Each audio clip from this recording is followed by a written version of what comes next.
Both in and out of the game, everything has been pretty good and smooth. Um, there's literally nothing special to say. I'm very happy with where I am now. I'm playing with the players I want to be with, and I'm a part of G2 that is an amazing organization, and that is performing in every game they're a part of. So everything's good. Wow.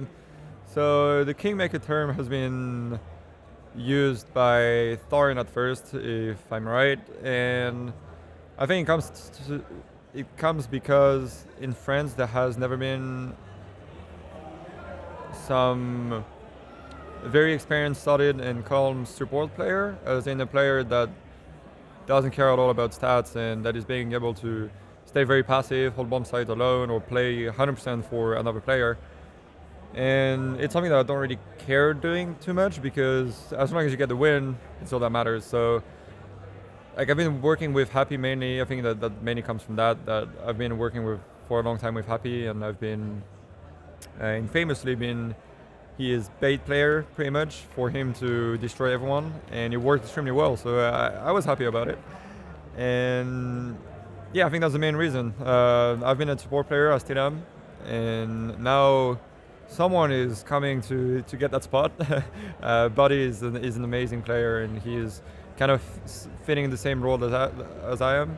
And maybe in the future he's going to be the next Kingmaker. Yeah, I mean it's maybe a mentality thing, but there are some people that are more suited of being the star players, the stars in general. The prime example being Kenny S. He is thriving into it. Although he's not the hardest worker, he's not the calmest person, etc. He is someone that needs to be put on that spotlight to perform good. And when he's in his zone, in his spot, he is by far. I mean, he's by far among the best players of all time in Counter-Strike. And so for me, I've had my period, and I've learned. I mean, at the end of the day, in Counter-Strike, everyone is paid the same. In tournaments, if you win with your team, and there's not just one player. And also, it's becoming so big that a lot of people realize that the job that I'm doing is also very important, and I can still be a good player. I can still be on top of the team and carry the team sometimes, despite having a different role. So,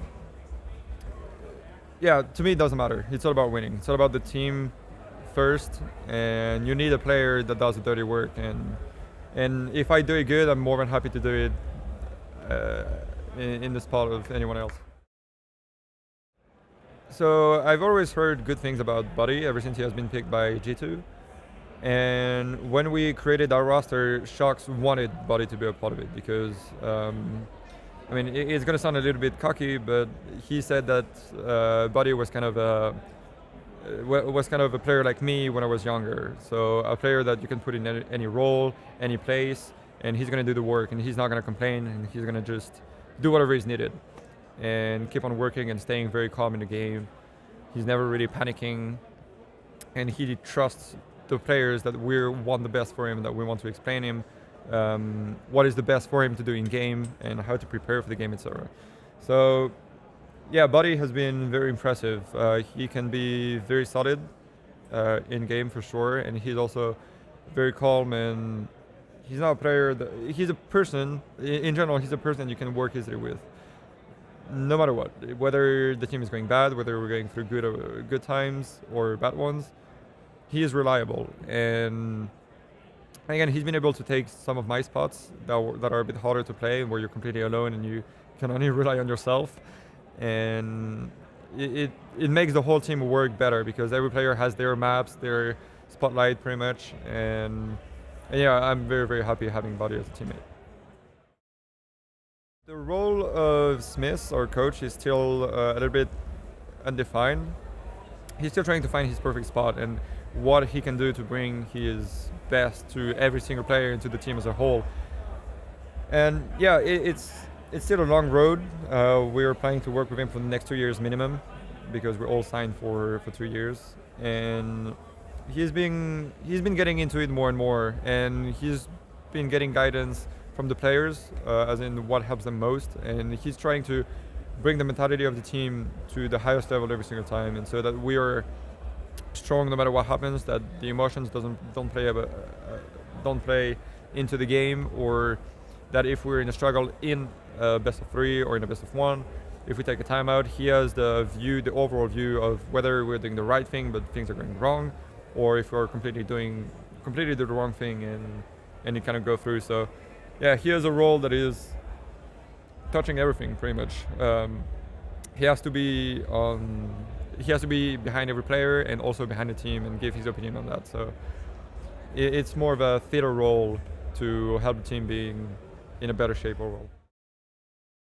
The French Counter-Strike scene is, I think, different from the rest of the world. We have for sure the talent. We have some of the best players of all time again in Counter-Strike, although in 1.6 it was not really the best country ever. We had some ups and downs, but Counter-Strike Source was a complete dominance from the French scene.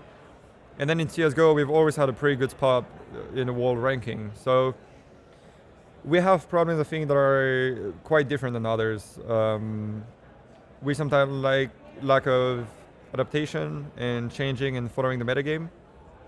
This was mainly for EnVyUs.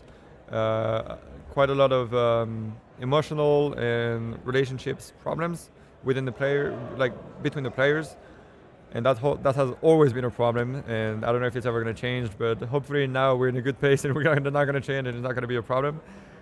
But the good thing for sure is that we have the talent, and that's a thing that many countries can lack sometimes. They can have the team play, they can have everything.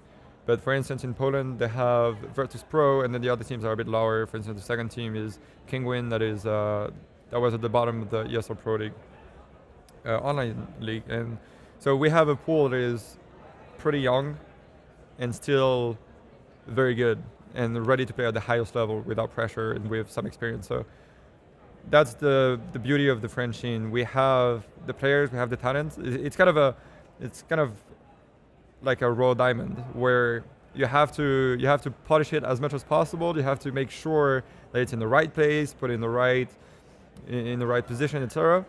But you have to take all the external points to really appreciate the product and the thing. And that's the main thing about French Counter-Strike. You need to have the perfect elements. You need to have the good team play. You need to have the good relationships between players, and that's when France is going to thrive in being the best in the world.